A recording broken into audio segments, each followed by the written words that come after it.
Buenas noches, mi nombre es Juan Diego Rojas y hoy les voy a hablar sobre el marco teórico de mi proyecto de grado sobre la diversidad taxonómica y funcional de dos quebradas intermitentes en bosque seco colombiano del municipio de Honda, en Tolima.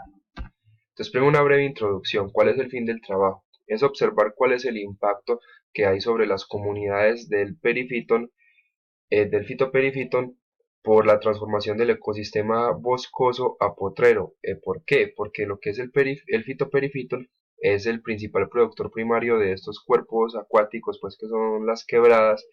En los trópicos es muy poco estudiado y pues es un muy buen bioindicador. ¿Y por qué bosque seco colombiano? Porque es el ecosistema más amenazado del país. Entonces, el marco teórico se divide en tres ítems: el bosque seco tropical, el fitoperifiton y la diversidad funcional. Entonces, primero, el bosque seco tropical. Según Holdridge, se encuentra entre los 0 y los 1000 metros sobre el nivel del mar. Posee unas temperaturas mayores a 24 grados centígrados y una precipitación de entre 500 y 2000 milímetros de agua anuales. Bueno, en Colombia, digamos que lo que se cumple de esta definición es que el ecosistema de bosque seco con menos lluvia posee una precipitación de 789 milímetros de agua, que es en una isla en Bolívar, y el que posee mayor precipitación de agua es en el piedemonte de la cordillera central del Valle del Cauca, con 1800 milímetros de agua. Obviamente, por la definición de Holdridge, pues todos estos ecosistemas a lo largo del país tienen que tener temperaturas mayores a 24 grados centígrados y en algunos lugares se han registrado hasta cercanas a 39. De la extensión original del bosque seco colombiano, pues antes de la colonia española, que eran de alrededor de 9 millones de hectáreas, hoy en día solamente queda alrededor del 8%, que son 720.000. Y en el departamento del Tolima, que en esta época precolombina eran 14.569 kilómetros cuadrados de bosque seco, que era alrededor del 43% del territorio, hoy en día queda menos del 10% de esa extensión. Entonces, en esta imagen vemos pues lo que es el diagrama de Holdridge. Entonces aquí vemos pues tropical o piso basal, basándonos pues en los pisos altitudinales, y las precipitaciones entre 500 y 2000 milímetros de agua nos dan bosque muy seco y bosque seco. Y en esta imagen lo que vemos es pues la extensión, todo lo que es verde era la extensión original, o sea, antes de la colonia de bosque seco, y lo que es verde oscuro es lo que queda actualmente. Y podemos ver que en el departamento del Tolima era precisamente casi la mitad de su extensión es de bosque seco, pero hoy en día pues digamos que ya no es tanto. Entonces, ¿cuáles han sido las principales causas de la transformación de este ecosistema, tanto en Tolima como en el país?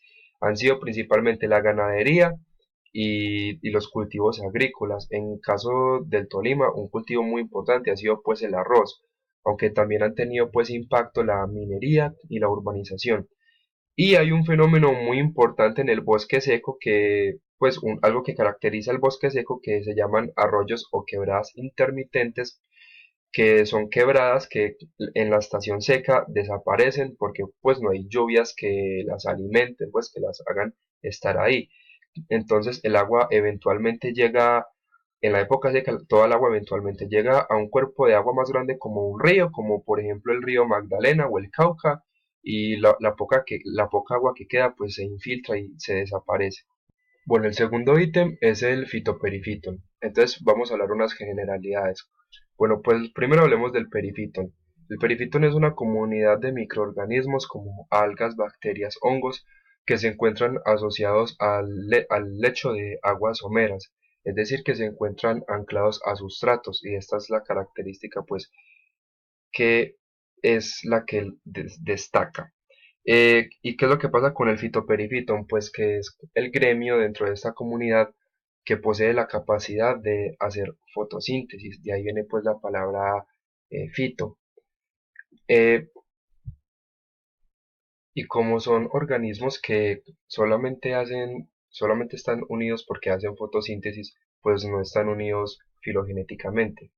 Entonces un poco de la taxonomía. Bueno, eh, hay muchos grupos dulceacuícolas importantes en el fitoperifiton, como algas doradas, euglenas, algas verde amarillas, pero las tres, eh, las, los tres filos más representativos son las cianobacterias, las diatomeas y las algas verdes.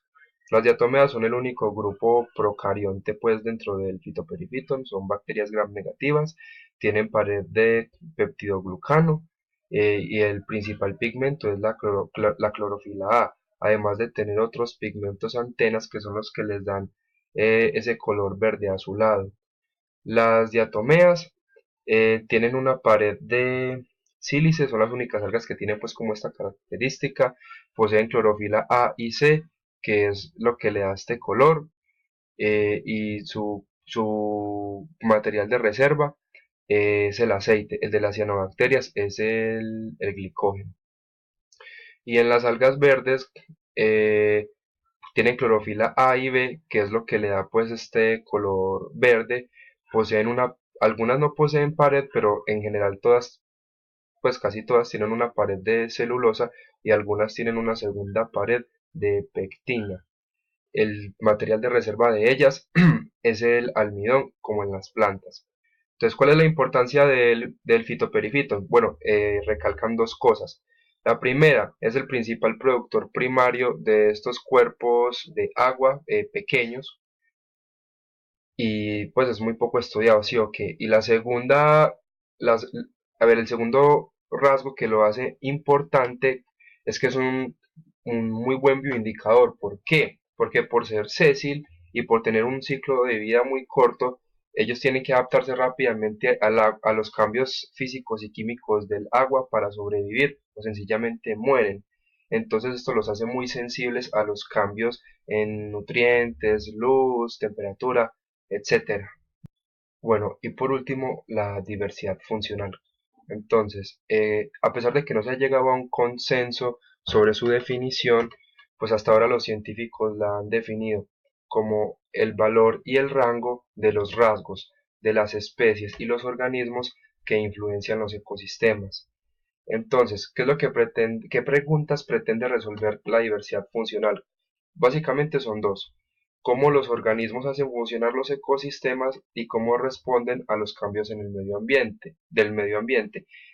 Pero digamos que ese manto se ha pues expandido y ya ha servido para resolver otras preguntas, por ejemplo, relacionadas a reglas de ensamblaje, biología de la conservación y cómo las estrategias de algunos organismos extremófilos para sobrevivir a esos ambientes. Entonces, para realizar una correcta estimación de la diversidad funcional de un lugar, hay que hacer una elección correcta de los rasgos funcionales de las especies, siendo un rasgo una de estas características que influencian el fitness del organismo y el funcionamiento de los ecosistemas. ¿Y cómo se hace la correcta elección? Pues primero, sabiendo cuál es la pregunta que se quiere resolver. Y segundo, conociendo los procesos de los ecosistemas que influencian a los organismos. Un ejemplo, ya que estamos hablando de bosque seco, los cambios en los regímenes de lluvia a lo largo pues del año entre la época seca y la lluviosa. Y al igual que con la diversidad de especies, pues la diversidad funcional se mide en varias escalas. Entonces, por ejemplo, cuando hablamos de la diversidad funcional de un lugar, en específico, al igual que con la de las especies, hablamos de la diversidad alfa y cuando vamos a comparar dos diversidades alfa o más, se habla de diversidad beta. Y ya, muchas gracias por su atención. Aquí están las referencias de las imágenes y pues, las bibliografías utilizadas. Muchísimas gracias. Hasta luego.